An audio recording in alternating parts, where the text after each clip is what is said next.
Əliyar Ağayev çox ciddi cəza aldı. Amma nə dəyişdi? Heç nə.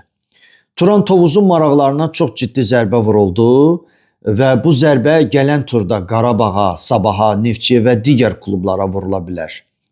Hakimlər demək olar ki, hər turda nəsə yaradırlar. Bu heç də klubların və çempionatın və kubokun imicinin xeyrinə deyil. Ona görə bu məsələni həll etmək üçün bir yol var. O da xaricdən güclü hakimlərin dəvət edilməsidir. Əlbəttə, AFFAdan deyəcəklər ki, bu qədər pulu niyə xərcləyək? Bəs belə yaxşıdır, bu cür gözəl çempionat keçirilir. Səviyyəli oyunlar var və hakimlərin demək olar ki, hər turda yaratdıqları səhvlər, özdə çox kobud səhvlər, həm kubokun, həm də çempionatın imicini aşağı salır.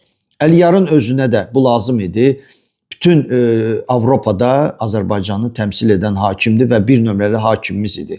Və bir dənə səhvə görə, necə deyirlər, o artıq əski sözlər eşitdi və həmçində cəza aldı. Ona görə mənə elə gəlir ki, çox vaxt itirməyə dəyməz. Vaxtilə Azərbaycan çempionatında belə hallar olub. Çox vacib oyunlara, necə deyirlər, xaricdən hakimlər gəlib. İndi də həm çempionatın, həm kubokun vacib oyunlarına hökmən xarici hakimlər lazımdır. Əgər biz istəyirik ki, mövsümün sonunda çempionatın təmizliyindən danışaq.